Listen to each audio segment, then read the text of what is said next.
Right then guys, so here it is, we are at Car Technic, if you can see the sign behind me, down here in Poole. Car is about to go in the dyno, so I'm going to get in there and I'm going to try and film what I can of whilst it's being run and see what this goes like. So this is pre-engine build, don't know what's going to happen here.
Ratchet at the top end. See the puff of black come out.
Right then, so we're back from the dyno. That was quite interesting. A little bit nerve-wracking, I will admit. Not because I care too much about what power it makes, but you know, you never know when you put a car under so much stress what it's going to do. Really quite interesting results. Numbers are much lower than I expected them to be. I'm kind of not really surprised about that. It's a bit warm today. The map that I've got on it right now is not far removed from stock ignition timing. I added a little bit extra fuel, wide open throttle at the top end, because that's kind of what I've read is the right thing to do.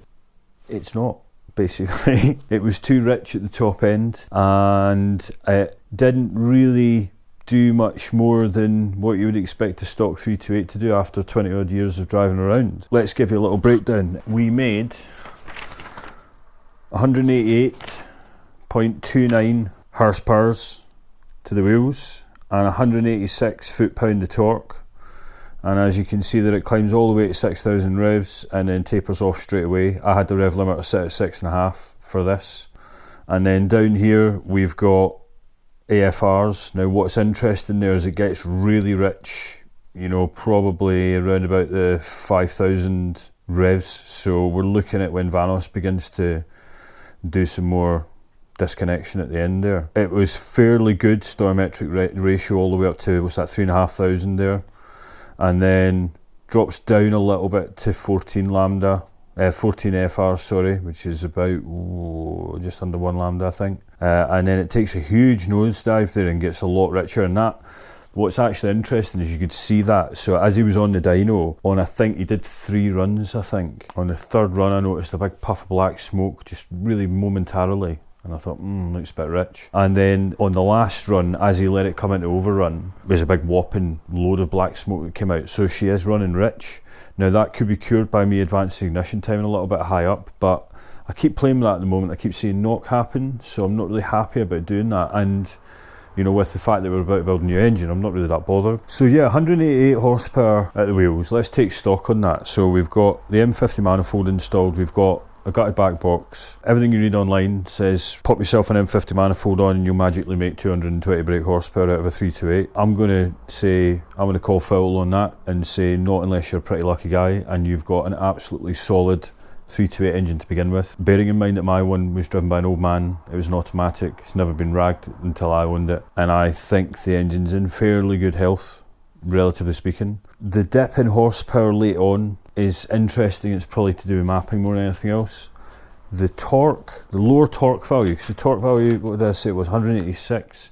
It's supposed to be 207 from factory. Now everybody says you will lose some torque lower down. I would say that's probably right information that you read out there. So where do we go from here? We're going to be building the stroker engine, that's why we've done the dyno. What I would be anticipating will happen is with the cams set up and with the engine pretty much brand new built and broken in, I'd love to see 250 horsepower out of it. I reckon I've got a long road to get there. So I'm going to say if I see any more than 230, 240 horsepower, somewhere in that region, I'll be a very, very happy boy. If I make more than that, I'll be ecstatic. If I make less, I'll be a bit disappointed, but it won't stop me from looking into why and how I can improve it. And, you know, I mean, you can play with cam timings a little bit with the setup that I'm doing, and I'll be playing a lot more with the map, and I'll have a wideband that I can tune with. What you can see here is that without having a wideband, you can knock tune all you want, like I have been doing so far, which, if you're not sure about what I'm talking about out there, is basically advancing ignition timing until you see knock or pinging in the engine via the software that I've got. And as soon as I see that, I then dial it back. But at the moment, I kind of take 2 steps forwards and 1 step back. You know, I run it for a little while, I get no knock, I increase it just a tiny bit, 1 degree, and all of a sudden I'm seeing 3 or 4 degrees of knock, which is crazy. That's getting a bit frustrating and getting a bit boring, if I'm quite honest. And because I can't tune for AFRs without a wideband, I don't really know what I'm doing with the fuel. So it's really interesting to take it on a dyno, you know, strip it all back, you know, bare all, open up the jacket with no clothes on, man, you know, and see how bad it really is. And then it gives me that baseline that I can move forwards and build this stroker engine. So we'll be back here. Once we built the engine, broken her in and got her tuned a little bit, then we'll go back down to Car Technic and we'll stick her back in the rolling road. We'll see where we get. I hope you enjoyed that, guys. I hope this sparks some conversation. There's lots of things to improve. The purpose for doing this has been fulfilled. We've got our baseline now. I can now go 2 weeks time, pull the engine apart, stick the new one back together, go down there and make miracles happen. I'd love to get your thoughts, guys, so do the usual keyboard warrior stuff. Get down there in the comments and get chatting to me. I'm sure some of you will be surprised. Some of you will know exactly where I'm coming from with this sort of readout of the dyno. Let's have a laugh about it. Let's have a joke. We've done all that work. Holy shit, man. Spend all that money on M50 manifolds and we feel like we've taken steps back. But hopefully by now you all know that I do this for the fun of the hobby. It's not purely to make the numbers, man. So yeah, get down in the comments. Let's have a chat and a discussion. As always, thanks for watching. See you soon. Paymo out.